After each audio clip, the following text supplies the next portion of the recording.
Good morning, good evening, good afternoon. Welcome back to Nerd Out. I'm Evan. What's up? Hi, I'm David.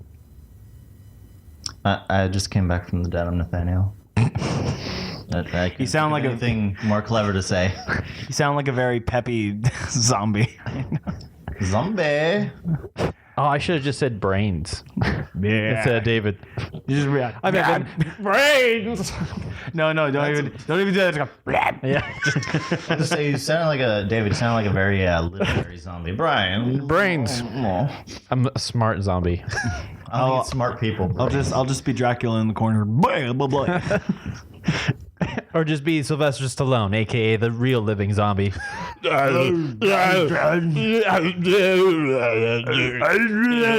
my movie. I'd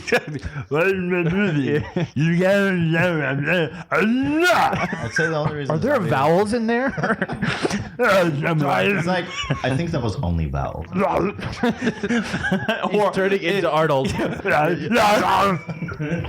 Put the cookie down. Come on, do it. Kill me. Come on. Could you imagine what Sylvester Stallone and Arnold Schwarzenegger's like forbidden love child would sound like? And then if that child had a child with Rupert Gottfried, what that would sound like? It'd be a German man. It'd be I don't know. It's just like he only screams. Dude, you remember him from Cyberspace? How he was the bird from Cyberspace? And how Christopher Lloyd was the bad guy? And how PBS actually had good people doing the voice acting for their stuff? I have like. I wish I could sheen my feathers, but they keep molting. That is really good. I like that. That's also my Bernie Sanders impersonation. Right? We should tax the 1%. That's a little too high pitched and loud. You have to pause between the words that actually have things other than A-E-I-O-U and sometimes Y. We must tax the federal marijuana. That's like marijuana. Federal what? Say it, Bernie, please. We must tax the federal marijuana and have hope. Yeah. Industry. Hope, Bush. and then his face peels to the back of his head. Just like no. The paper clips that are holding his face, just like holding his skin face back. Just go back. He's just like, Bernie, are you having a stroke? No, hold on. Yeah. and you just see him go. Yeah. Yes. Just need more coffee. He's got flex tape on the ready, already cut for it. Just here. And I'm back to make more stupid laws. It's like, where did you learn that trick from? Hillary Clinton. Yeah. Did you ever see that one debate where like Ron Paul's eyebrow fell off? He Yes. had, like fake eyebrows on. Yes, I do remember that. It was just. It was my amazing. gosh. Dude, both parties are just garbage. They're so bad right now. I really hope the Libertarian Party takes this opportunity to be like, well, we know what we're doing. No, just someone needs to come up and go like, okay, we recognize everyone's crazy, right? Ron Swanson for president. No, Please. we would have Please. like absolutely no government. Things would be Please. a mess. That's the whole point. Zero government. That was the point. Yeah. It's just too much. It's getting to the point where they're just repealing old laws that were approved and then repealed again and then recirculated. That's just what they do. They set up new laws, repeal the old ones, and then as soon as someone else from the other party gets in, they repeal those and put the old ones back in. But it's like there's like residue from each law, and it's just like so confusing. Oh no, that's the problem. That's the problem. Each policy wrecks the country one way or the other, and then the other one has to try to fix it by putting in another policy that was used 2 decades ago that didn't work. And then I hate state legislators because something as simple as, okay, so Coronado Island, how they're like, we don't want Airbnbs here because it's ruining property value. Just take a piece of paper and say, no Airbnbs in Coronado because it's ruining property value. Instead, they have a 14-page assessment of what this legislation means to mean. You are wasting so much time. And the way they like phrase everything, there's so many loophole possibilities. Exactly. And that's on purpose because they're just like, well, what if somebody else doesn't like that idea? Make it so it'll be repealable in 4 years. It's fine. It's like, God, I hate This is people. the first time we've actually got into politics on our podcast. What happened? Yeah, I know, and we're about to lose half of our listeners. I mean, you lost me. I mean, that being said, that's how not every good grenades, county guns. food You was need to pull made. the Somebody was trigger. just like, I like ice cream. With that being said, speaking of cancer, No, it's okay because it's Halloween, so killing and stuff. So Yeah. What? Yeah. So anyway, speaking of cancer, Venom sucked in the box office and got like a 28%. Actually, it did. The critic wise, it did poorly. Box office wise, it broke records.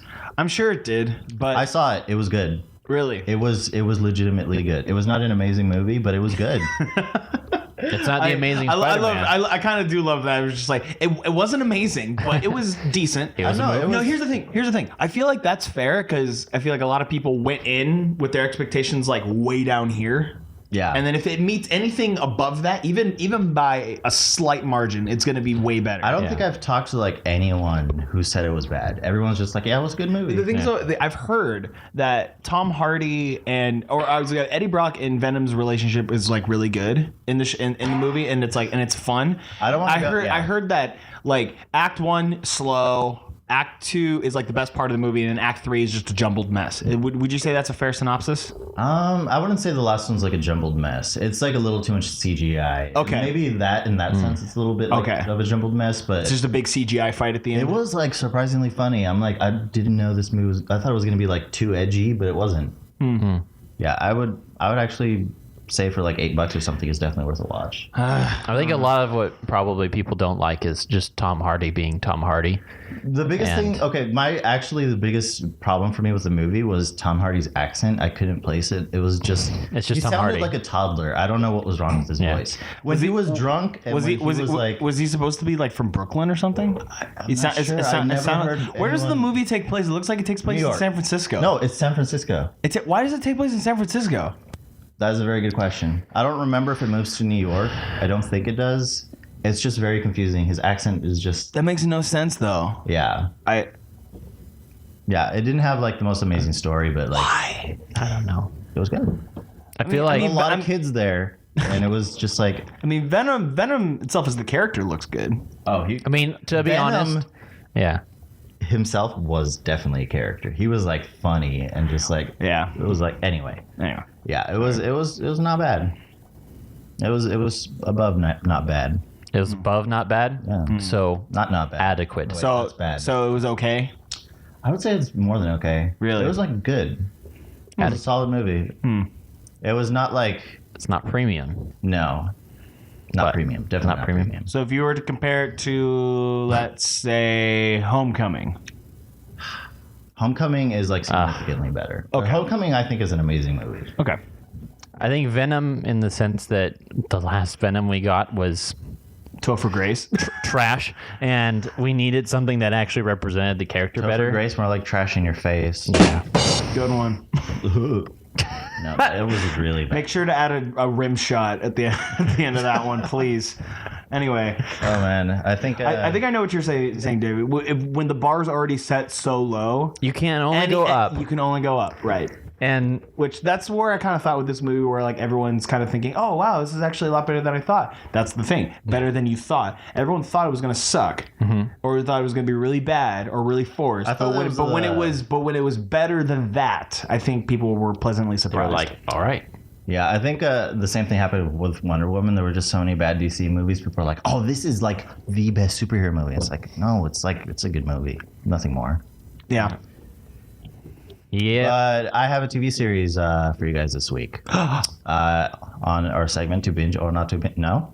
Yeah. Oh, To binge or not to binge. To binge or not to binge. That's the question. That's the question. Oh. so I thought I'd pick a show that is kind of Halloweeny, or Halloweeny? Halloweenish. But maybe like something Frank and better. Weenie? No, actually, I was about to make a weenie joke. So this is an older show, only 3 seasons. I watched the first 2. Came out in 2013. Hannibal. You've been singing praises about this. Oh, that's right. Yeah, you were talking Yes. about that. I think it's my favorite show now. Wow. So obviously of that is all time. yes. Wow. It has probably one of my top 3 like favorite characters in any medium. Kirby? Dude, Kirby sucks. Oldest joke in the book, but Oh. so basically Hannibal is a cannibal, which that's so clever, Hannibal cannibal. But Hannibal Lecter is a psychiatrist. Clarice. Yeah, so this is kind of just like it's a reimagining of Silence of the Lambs and just kind of expands on it. But it's the characters from Red Dragon, the original book. I believe it was on NBC, so a lot of the stuff that they get away with this show is like, I don't know how they got away with this on like network TV. There's just some of the just like grotesque, sick, perverted like gore, or just like perverted, you say? yes, like no, for sure, definitely. Like I love how you stopped and was like, that's the word you focused on? I mean, grotesque is like more of a no, but like there's just very it's twisted. like I almost very twisted, but it's like oddly like beautiful in a way, and it's just like the way they dive into the psyche of these two main characters, Will Graham and Hannibal Lecter, the way they complement each other and the way they just combat each other. It's more of an intellect game, and they're both basically insane compared to other people. But so Will Graham is working for the FBI, and he is kind of their consultant, and he goes around putting himself in the minds of these killers, of these psychopaths. And he like figures out how they're thinking, and then Hannibal starts working with the FBI, and they don't know he's the actual killer, who they call the well, I won't say that, but Kind of pulls a Dexter almost. kind of, yeah. It's Yeah. like I think it's very Dexter-esque, but it's like, I think it's more intelligent. It's very intelligent. There's a lot of really memorable quotes that just sound like almost like, I don't know, like out of like a novel. A book. Yeah. Or they sound like famous people said them. They're just so well written. And it's just there's just every single episode tops the other one in terms of like the crime scene. And I'll only mention two of them just because I don't want to spoil it for people who actually will like. You have to have like a pretty like tough stomach to watch this. Like I think the reason the show was canceled. Well, that's me out. I think the reason the show was canceled after 3 seasons is because most people probably couldn't handle the show. Like there was this one scene where there was this guy. He was basically. They opened up his chest, took out all his organs, and he was replaced with flowers of different types that symbolized like different types of poisonous flowers. And then it was like the roots of the tree were like grown into his legs, and he was like there were like these branches and flowers on top. It was just so disgusting and like weird. Like graphic. Yeah, really graphic. And then there was another one where they found this dead horse with a dead person sewed inside of its belly, with a live bird inside of that person's chest cavity. And it's just like, I've never seen any show that does anything like this. And it's like, why though? huh? Why? That's exactly the thing. I don't know. I'm just really drawn to it. Not like in I really want that, but it's just like, maybe this show's just for crazy people. I certainly hope. Yeah. It was then he realized. Plot twist. Yeah. But yeah, Dang. it's Plot twist. I am Hannibal. It's God. it's very difficult to recommend the show because it's so messed up. But if you can handle that stuff, definitely watch it. Where it's would a one rush. find a medium to watch this? I believe you can watch it on Amazon Prime Video, or you can just buy it somewhere. It doesn't really have many places you can watch it unless you have some sort of streaming subscription. But binge, if you're crazy, yes. If you're a normal person, do yourself a favor and stop being normal. Get crazy. Dang. Get crazy. That's a quote. So two binges up. 2 binges. 2 binges. You're gonna need to do. Careful a lot on of how binge. you pronounce that. I was gonna say. What's up, binges? No. My binges. I was gonna say you may need to do some binge drinking after the show. I don't know. Depends on what type of person you are. Oh man. I see. I am not one. I'm the one for like the weird supernaturally stuff, but that's the one. Blood, guts, and gore is what gets me. Where it's just like, oh, like Yeah, I this is cannot like watch. It's like some sicko could actually do this in real life. Yeah. Almost. Like the.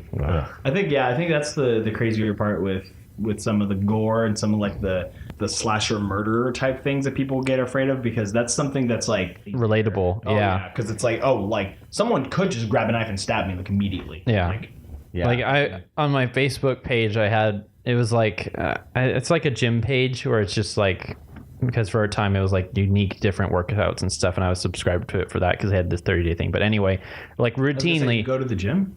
Wow. No, I was asking. I didn't. I did, and then I worked out from home because it's honestly better and more convenient and cheaper. And yes, cheaper. And buying like a set of weights that are like 5 pounds through 40 pounds is cheaper than a year subscription to 24-hour fitness. Right. And I don't have to deal with greasy people at the gym who don't wipe down stuff. Yeah. But I it's like routinely, it's like almost once or twice a month. They always post the video of the chick or the guy on the bench press doing too much on the legs, and then he locks his knees, and like I have to just scroll down super fast because just seeing things like that where your knee just goes the opposite way, like the dude from Monsters Inc. where his knees are backwards, like that's like, and then arms and legs. Like I don't mind people getting like stabbed and shot, like in movies or in video games, that's different. But anything with ligaments, like where I'm just like, please no. Yes, do not watch anime. Like so that just irks me. That's the question.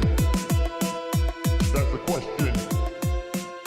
That's the question. So that was Nathaniel's segment, and it works well. We can go right into David's discomfort because we're talking about horror movies today. Yay!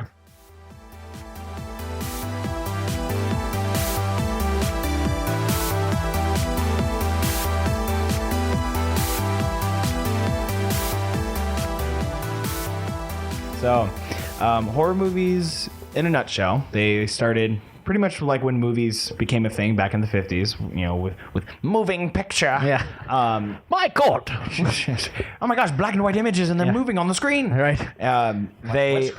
Horror movies became a thing around that time with, you know, Alfred Hitchcock's Psycho, Wolfman, Dracula, mostly monster movies.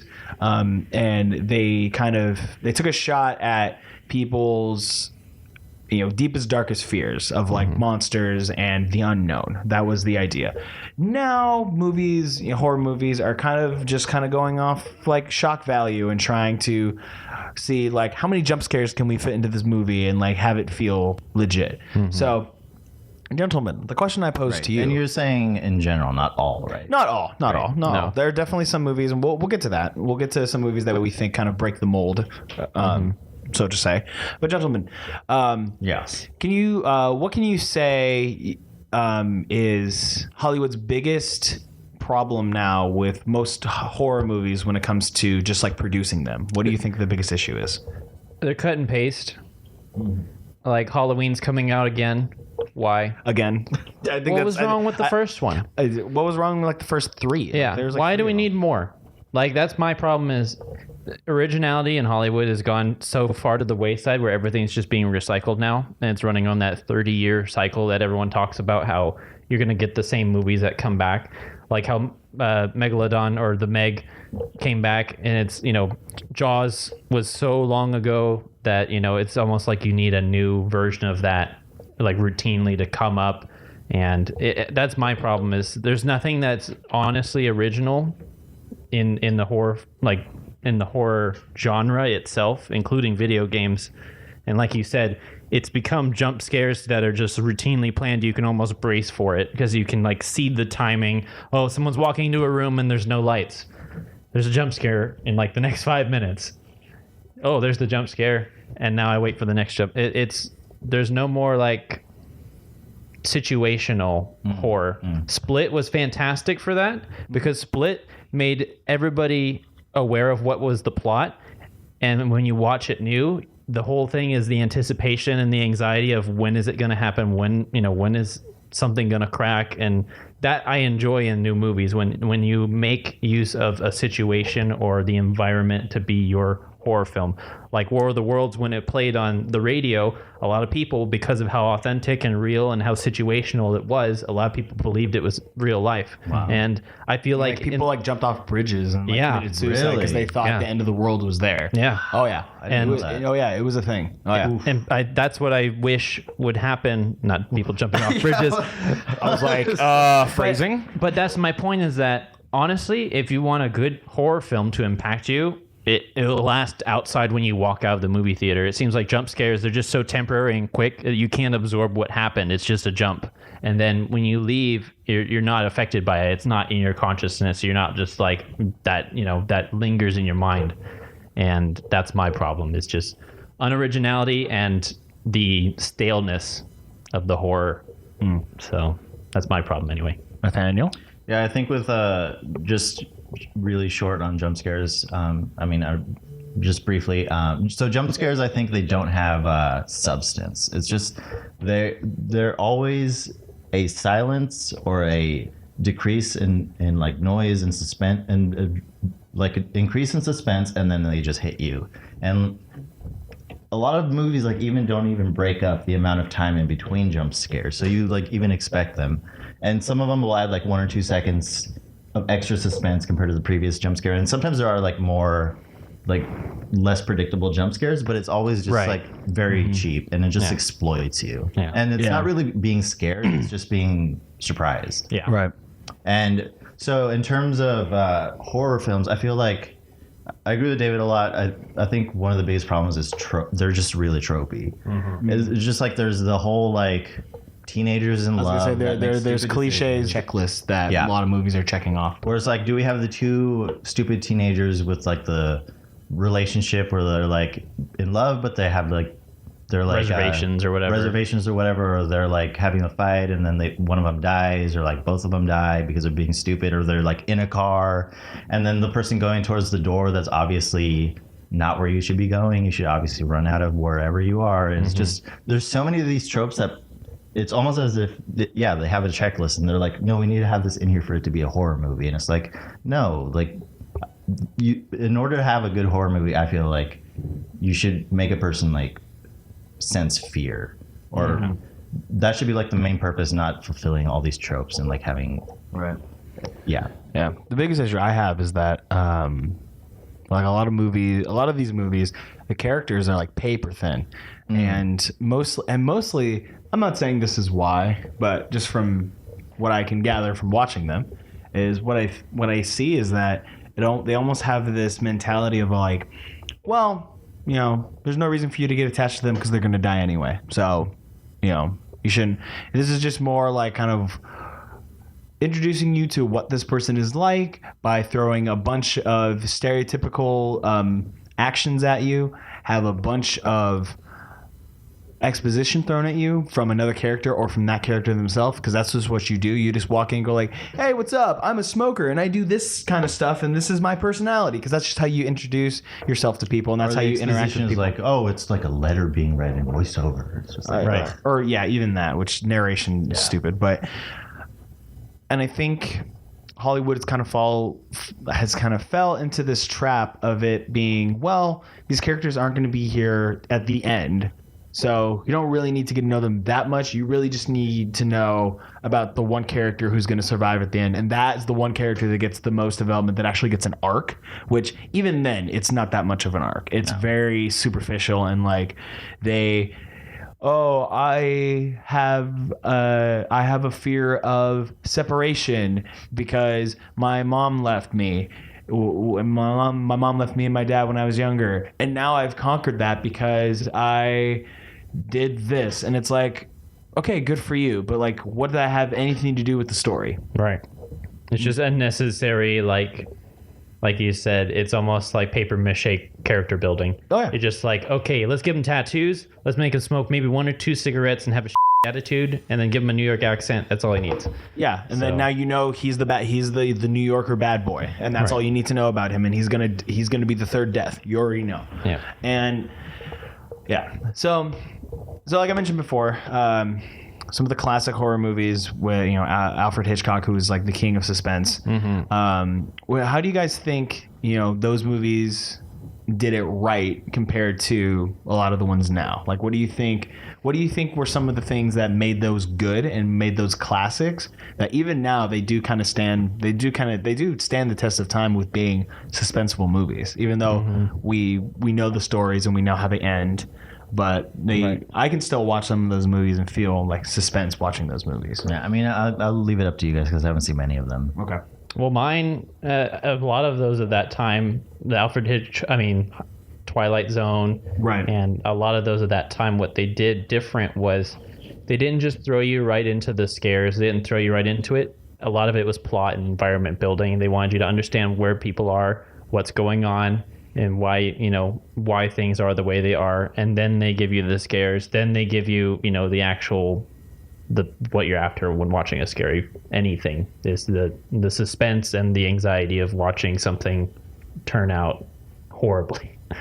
So especially Hitchcock, he had just such a way with building a character by making it so not obvious, but he made it so the character kind of told his story without actually him saying, "Oh, I'm from Boston, I'm from," and making it completely obvious, who the character was, like we said earlier. It doesn't make it cut and dry. You have to kind of figure out how he thinks, what he wants, what he's doing. And that's and even He showed, he didn't tell. yeah. Well, even when you take some that are in like the sci-fi horror genre, like Alien and The Beneath, or like ones like that, a lot of it's environment. Like most of the scary movies that I don't like are the ones where you're not in the environment, and you can, like, I've said this so many times, where you can like literally just take yourself out of the movie and just be like, all right, just look around the theater. It's like not engaging. You don't get sucked into the world, and that's my biggest problem with movies is when you have no world building and you have no like draw to have an interest in it. You literally just end up with you're sitting to wait for the part that's scary, and then you're gonna leave. So that's Hitchcock in spades. He had all of that. He could start, he could start from nothing, and there's a lot of interviews where people would go over to his house parties and he'd just come up with a story out of the top of his head, and it'd be scary. And it's just like he has this way of getting you into what the story is about, getting you into the environment, and like putting yourself in that place. And yeah, nowadays it's like it's all third person. Like it's not immersive at all. You don't get into the environment of it. So Yeah. I would definitely agree with that. I think now, people, mostly, producers in Hollywood and things like that, I think they kind of fall into this mold of kind of just going back to what you said, just copy and paste. And I think they go back to this kind of thing where it's like, well, they do okay. These kind of movies do okay. So what we'll do is we'll change the main character from a boy to a girl this time. They'll be in college this time, and the crux of the entire thing will be, and they have like a dartboard that they just go, demon. Okay, cool. How does the demon get there? We'll figure it out. Yeah. And I feel like a lot of it's, or we won't figure it out. It just or we won't. Yeah, that's true. And then it won't matter. Yeah. Yeah, like the Gallows. Gallows didn't know what it wanted to be. It was like a found footage thing that made you think it was like a murder mystery, and then it turned out to be a ghost. And it's like, yeah, it just turned out to be just a bad movie. Yeah. It turned out just to be a crappy movie. Yeah. No, absolutely. It's almost they get in this groove of mediocrity where they know they'll make a certain amount if they only spend such a bare minimum on it. And there's so many like different cases where that's not the case. Like Paranormal Activity was like one of the lowest budgeted movies, but yet it made so much. Well, the first one. First one. The rest of them. After the second, third, and fourth one, and fifth one, it's got to be ridiculous. It's kind of get to the point where like, okay, these aren't found. This is a story you're manufacturing. And like that's exactly what it's like. It's almost taking the easy way out. Do you remember seeing the fourth one? I stopped at second. I stopped at second. The fourth one, it keeps expanding on the whole like witch coven thing. Really? Yes. And at the very end of the fourth one, it's just set up the scene. This little girl's running looking for this little kid, and she turns around, and the entirety of the witch coven, like at least 100 witches, are just behind her walking in the dark. And it's just like, there's a teenage girl in my backyard. Send everyone. And And I remember watching it going like, why are Yeah. they all there? When did they get there? How? And I remember asking these questions, and then it ends, and it's like, oh, all right, whatever. It's just the middle finger to me. Yeah, I don't care. I don't care about resolution. And I think that's the issue too. I think a lot of times movies, especially now that the MCU is such a thing, I think a lot of movies want to almost make a connected universe, kind of like what The Conjuring did with Annabelle and The Conjuring 2. I think those, and then with The Nun now with the most recent entry in that whole universe. I think they want to leave it up they want to kind of leave some movies open ended so they can add to it and make more lore because then it's more money. And it's like how can we? Yeah, they already have all these things they could just draw from. Yeah, no, exactly. It's basically just coming up with a whole board of story ideas and then just grabbing a few, making a movie out of that, and go like, okay, we'll leave it open ended so then we can do.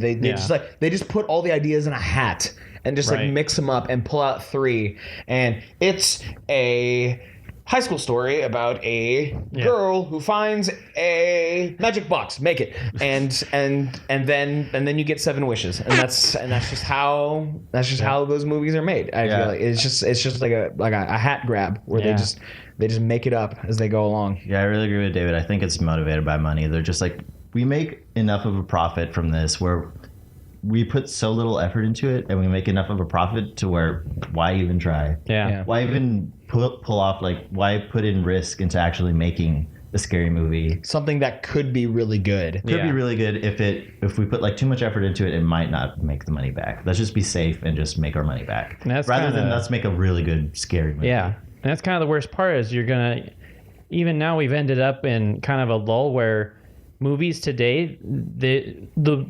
idea of a high budget horror film doesn't exist anymore. Because if anything can be produced at underneath $3 million, which is the rough budget of any kind of horror film. I mean, honestly, you could even go lower. Than that. You could. That's not even rough minimum. That's like you could go below $1 million and make a low budget horror movie. Yeah, I'd say the highest budget like horror film was like medium budget. Yeah, we won't go above that. And that's what's crazy is that even besides horror film, it's a sweeping thing across all of the cinema audiences are getting used to these like found footage, low budget, continuous B-roll, pan shot, weird, just I'm tired of Like, getting nausea from watching this dude film vertically. Yeah, I know. It's like, look at that. And when high budget horror died was when Cloverfield was a bust. And that's when found footage like that started to be like kicked off because that drawed a lot of inspiration from Salem. Blair Witch Project started it. Yeah, and the Salem Witch Project, which a lot of people actually had to walk out from that theater because the shaky cam thing was actually making people nauseous. I believe that. Same thing with Cloverfield. They had to leave. The re-edit that was released, it was a few years ago on Blu-ray with less shaky cam. They used a stabilizer to try and make it a little more solid. And was it noticeable? It was very noticeable because we have the original one in my house on VHS. This really dates me. But we have the original one that my dad recorded off of cable. Oh, wow. I had cable on VHS. And then my brother got the Blu-ray. I forget why. I remember... Oh, because we thought we lost it. We put a whole bunch of VHSs in a box, and we thought we lost it. And then my brother Ryan was like, "Oh, well, which movies?" And this is like just when we got the Blu-ray player, and so he just bought a whole bunch of the movies that we lost. But yeah, there was a noticeable change. They purposefully like made sure they stabilized it so it wasn't as like I'm on a roller coaster because somebody has cerebral palsy with this camera. It's like, come on, filming with a peg leg. Yeah, I'm like, I hate and like Cloverfield to me that was literally the worst depiction a found footage horror film could have. It was the whole plot of it was you didn't know what it looked like, and that almost made it even worse is because they did the whole the 2003 Godzilla thing where they never actually showed the monster in the film, but they did like the big billboards where it's like Godzilla's this tall, or they'll be like on a bus and they'll say, oh, Godzilla's tail is this long or whatever, and like they did that but with a horror film, and then the payoff was terrible. This ugly looking like Fish thing. amoeba looking fish kind of something, and it's just like, I don't find this scary. It's like, at least with Alien, it was just like, okay, like, the Xenomorphs look terrifying. they look terrifying. This thing was just like, this looks like a Pokemon. A really big, fat, ugly Pokemon. Yeah, I'm just like, this looks terrible. This looks like one of the cut Godzilla like rivals. It looks terrible. It was like a Godzilla rival reject. Yeah. Like, it didn't make the cut. It didn't quite make the cut. And that's what ruins high budget horror, is that when they put so much money in the pot and then they think it's going to do well if they just market the movie enough, and then when it tanks, it doesn't matter because they've got all these people that bought the ticket. But then there's that resale value where, we want people, and you want to be able to love a scary movie enough to where you're going to tell your friends like, yo, let's go watch this movie. You're going to like, it's so scary. Like I enjoy movies like that. The Conjuring did that. I've watched it like 4 times in the theater with friends, and I'm just like, dude, this is not the awesome like scary movies that we need. Yeah. And I was gonna say, so speaking of that, like, what are some movies now that you think kind of break that mold and kind of change it up to where now it's like, oh, well, see, that's we need more movies like that. So you mentioned The Conjuring. The Conjuring, Split. There's a few outliers that I remember watching. I told you guys about High Tension. That one was I've watched it once. I won't watch it again. It's that I can't watch it again. There was one movie that I can't. Touristo, which is another one, which is a really scary that's like, you're on an island and you don't know, and people are dying, and it's like one of those things where it's a tribal kind of thing. People are getting like limbs chopped off, and it's super realistic. People are falling off cliffs and breaking their heads open. Ooh. Like, they get stuck on this island because they're vacationing, and then all their stuff gets stolen, and it's kind of like the group starts falling apart kind of thing. That's a really good movie. This is High Tension, or is this? No, Touristo. High Tension, I told you guys, it was the French, it's a French film. Oh, that's right. Yeah. That's right. Where, yeah. If you have not seen High Tension, find a non-virus filled link and watch it. It's horrifying. Yeah, it's such a dude. There's a movie that came out with Jennifer Lawrence called Mother. Do you guys remember that one? I heard there was mixed reactions to that. Well, do you know why? Did you see it? Yeah. Oh, how was it? It's weird, dude. Yeah. But the thing is, though, like, it's not necessarily a horror. It's just, it kind of goes along the lines of the Hannibal thing. At the end, it gets really, really like disturbing, weird. Yes, it gets unsettling, and I had a hard time finishing it because I felt so like. Ugh, I felt wrong watching it. It was terrible. Do you mind if go for I it? tell you? No, go for it. So Jennifer Lawrence, her character, she has a baby, and there's this like cult group that gathers in her husband's house, which is played by that one, the one guy from the No Country for Old Men. That dude, he's like the father of and he like. They take the baby from her, and it's like he's like, I laughed when I first saw it because he's like crowd surfing, like they're like carrying him and everything, and she's frantically trying to get her baby back because they're all, and then so it's not a birth thing. No. Okay. No. He's been born, but they took her from him like while she was walking around with him, and he's like crowd surfing on these people. And then they just break his neck. The baby? Yes. Oh. And like you see him crowd surfing, and then all of a sudden you hear like a loud snap, and his head goes limp.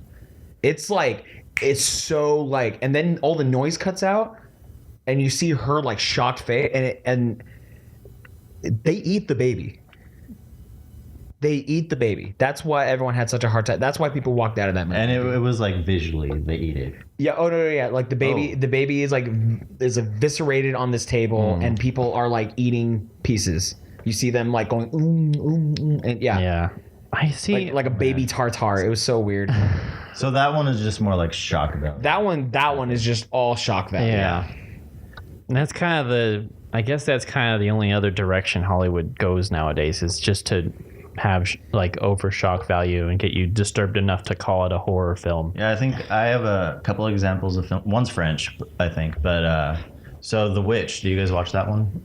Oh, I think so. The Witch. It's was- very familiar. Yeah, it was like the people talk like old English kind of. They were like pilgrims. I do. and- Yeah. I think that was one of the. Oh yeah, the chick from Split, right? She was in it. I'm not sure. Yeah, the main I didn't actually watch Split. the main girl from Split's in it. Split's Is in the she? Witch. Yeah, she is. Okay. She's the older daughter. She's the This oldest sounds daughter. familiar. Yeah, but there's like a goat that's like possessed by Satan and stuff. Yep. And it's like, so this is one of the horror movies that I've watched that actually instills like terror in me. Like I was actually. It's a lot of uncertainty. That's it was- the idea. It was, right? and like David was saying earlier, a lot of it is like situational. Like the environment is just like it's terrorizing, and it has a good story. I think probably the worst part of the film is just, it was kind of difficult to understand how they like what they were saying just because of the dialect. But You haven't it's one of watched those enough few Monty examples Python. where It was the old Queen's English. yeah, but it was like one of those examples where it was just like it was made really well. It had a good story, and it just weren't really jump scares. It was just It was just situational, just like. Oh yeah, I watched it. No, yeah, it's very much suspenseful. It's suspense, but the thing is, it's a suspense that builds throughout the entire movie because you don't know what's happening. Because and there's this sense of paranoia that falls over the family, and everyone starts accusing everyone of everything, and it's crazy. It has like those like shock moments, but they're more like to punctuate what's happening. Oh yeah, it's just to add. It's not to get like a certain reaction out of you. And it's not like those shock moments are like those are the scary parts. No. Right. I mean, And I feel like- I mean, I will say when the baby just disappeared, that scared. That like I was genuinely, dude. I remember watching it, and to myself, I just went, "Oh crap!" I was like, no, don't I was do like, that. I was. And another like film that I recently watched, probably the only film that's made me want to throw up, Wow, really? is Raw. I think I know. I think it's a French film. Yeah, and it is this vegetarian who's like forced to eat Yeah, she meat, becomes right? like a cannibal, basically. Yeah, she becomes a cannibal, right? Yeah. And so this film is like I think it has a fantastic story. It's sort of a coming of age film, but for a cannibal. but for kind of.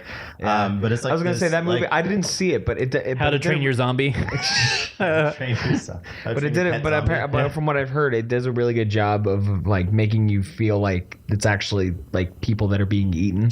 Yeah, it's just done in a very like visceral, just like I don't know. It just feels like it could happen. It's just very real and raw, and it has a good I see what you story did there. that like it does have those shock value moments, but it just has this suspense and just like it makes you disgusted and just like a scared. It's one of those few films that's not like it has a shock moments, but they're used. It adds well. to the story. It's not just part of the story. Right, and I think the biggest thing that makes a horror film for me is mystery and good storytelling. You put those two things together, and that's what I want. Yeah. Yeah. Everything else falls into For me, I have to care about the characters, so like story building and then suspense. Like I need So to Get Out must have been fantastic for you to watch then. to Get Out. Like that movie messed me up because Yeah. like Oh, I man, couldn't. dude. There were times where I couldn't tell if it was supposed to be a comedy or a horror movie. I Yeah. couldn't tell. Like it was weird. That was a weird movie, dude. I love that movie. And the thing is, watching it again, like you see all the hints that they drop, like you're like on what's really going on, but you don't realize it at the time. You think it's just a bunch of white people trying to act not racist, Right. which is something that which is that was the funny part, which I thought, is this supposed to be a comedy? Because this seems like really like this seems a lot like political satire, but then Yeah. but then And it gets that like to the- makes it scarier. yeah, 'cause I know. you're, like, Yeah, not it makes sure. it a lot scarier, and then you feel very unsettled because you're just like, I don't know how to feel right now. Right. And then you get to the end and you realize all those conversations that they were having. Oh no, that's because like this dude's for sale. His body's for sale. It's this really weird like switch. Then the scary movie that I can think of that did such a good job that I think is probably one of my favorite scary movies of all time, and you might be able to guess what it is, but I'm just gonna tell you anyway. Quiet Place. Yeah. Oh, yeah. Absolutely. Yeah. Now that That's probably movie, the most I think one of my biggest rules for any movie, any story, not even just talking about horror movies, is show me, don't tell me. And that movie Literally does not. literally shows you everything. It does not Yep. tell you anything. and it literally drops in. You don't know the family's name until you see their mailbox at the end of the movie. Like, you don't even know the name of the family. You don't even know their first name. Like, the thing is, though, you get the first name of the kid who dies in the beginning because the mom holds a frame with his name on it. But you have to look for that. Yeah. You have to pay even notice. attention. Yeah, you have to pay attention. Yeah. You don't. If you go through the movie and not pay attention to all the little details, you don't find out their names till the end. No. Or the credits. Right. It's a great rewatch movie. That's what makes it so quality, and especially for Get Out as well. Like you said, when you watch it again, it makes it even worse because you pick up on what you didn't pick up on first. And that one, it was such a hit, not only just because of how they did the movie, but even I have a lot of friends who they speak sign language or they're deaf. They have deaf family members, and they're like, it's a movie I can watch with deaf people because they completely understand how it is. And it's like, that's what makes it even more impressive, is that not only is somebody who's sensorily unable to hear can also get scared at something that, you know, it's just like you said, it's the environment. It's you paying attention to things. It's you being sucked into the story that makes it so engaging. Yeah. No, I feel like I'm part of the story. Yeah. No, and the thing that actually really helped with that is, ironically, in Quiet Place, the lack of sound is what like pulled me into the story more. And I don't know if you guys noticed whenever they focused on the daughter. Like all the background noise like was gone to like emphasize like this is what she's hearing. You watched it in the theater? Oh yeah, I watched it twice in theater too. Yeah, it was just the Titan X one, the one that has like the super fancy advanced whatever. It you could kind of hear how it basically it's like they took a switchboard and cut the audio when it switched to her. It was noticeable, but I remember watching it again in a normal theater and it wasn't as noticeable. But yeah, it's small details like that that just make it super cool. And it's just, I had said this in like our podcast about this episode, but about the movie. It's insane to me. Yeah, about The Quiet Place. It's just insane how these characters that say almost nothing, they are more developed and you become more attached to them than these other movies where the character will not shut up. From Prom Night or from from the remake of Carrie. That was garbage. It's just the phenomenal. They did a phenomenal job of just developing these characters. Yeah, it's amazing how like you don't need a lot of dialogue and exposition. No, like shoved in your face to care about the characters. And I think this movie proves that. It's just the best example. There's a lot of, I mean, especially on the like having senses taken away from you is almost. It seems like that. Movies like that, like The Fog and the Mist, where you can't see things. Dude, the Mist jacked me up. That was a great example of how you don't need a huge budget, and you can tell by the CGI, but you don't need a huge budget to make a good horror film, like situational and like things the monsters looked okay. Yeah, that's true. I can't say. It made me scared of it. It made me scared of it. Yeah, that's true. That's the other thing too. You have to consider when that was made. But like, and then The Fog, which is also that's an oldie. That's another good one where when you have things taken away from you. 60s, wasn't it?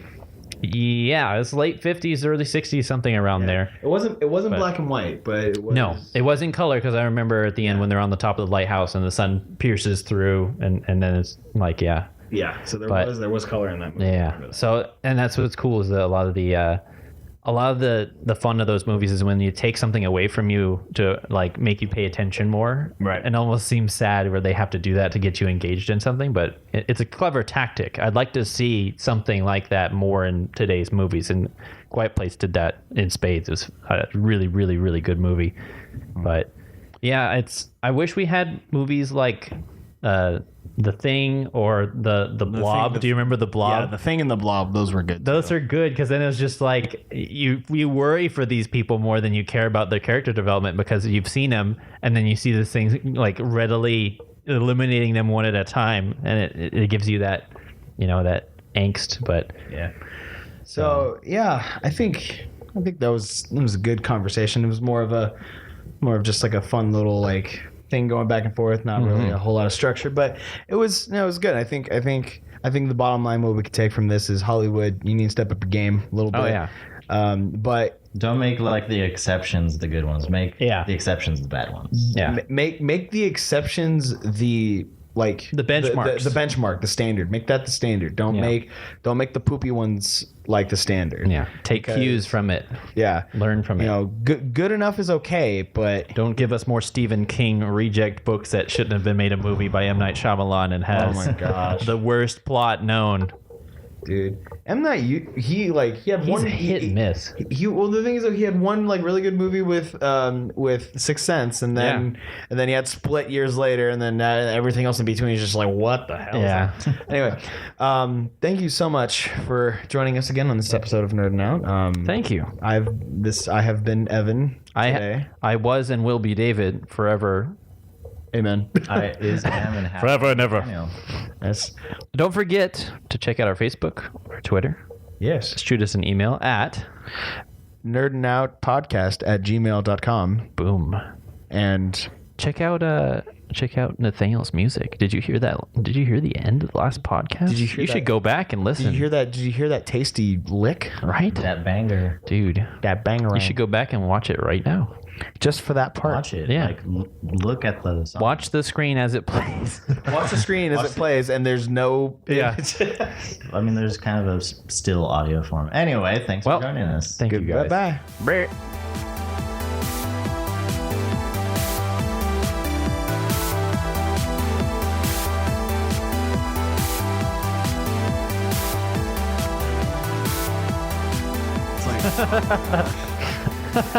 Dude, I identify with Ron so much. Oh. It's like, if I feel like people are getting chummy with me, I like to call them by their wrong name to let them know I really don't care.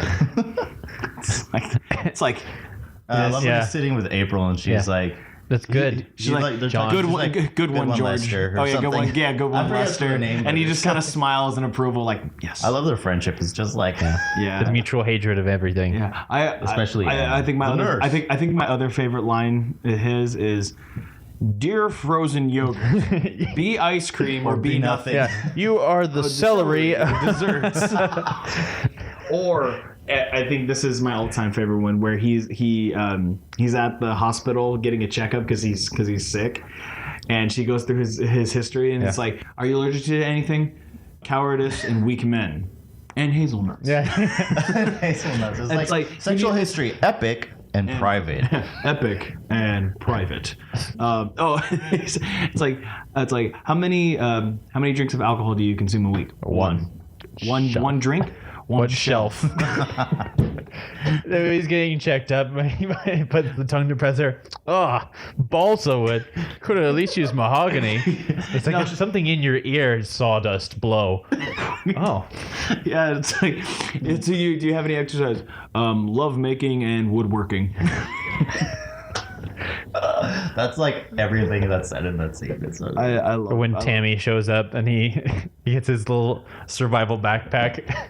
And he's just like, I hit from the ceiling. And Yeah, he yeah, just, yeah. Like, I runs hit away. what was it? I hit 30 ounces of bacon in the ceiling. I'm not gonna tell you where, but it's in my office. Oh, it's that's a separate part where it's like, and then they go yeah. on their hike. He's like, "I have some bacon. I ate it already. I smelled it as I was parking in your car. And it's like, and now it's gone, and I hate everything." there's this other like scene with bacon where he like talks about hiding it, and he's like, no one will ever find it. And, like when everyone leaves, he like gets up and like reaches out of the ceiling. He's And like, he's like, I knew no one would find it.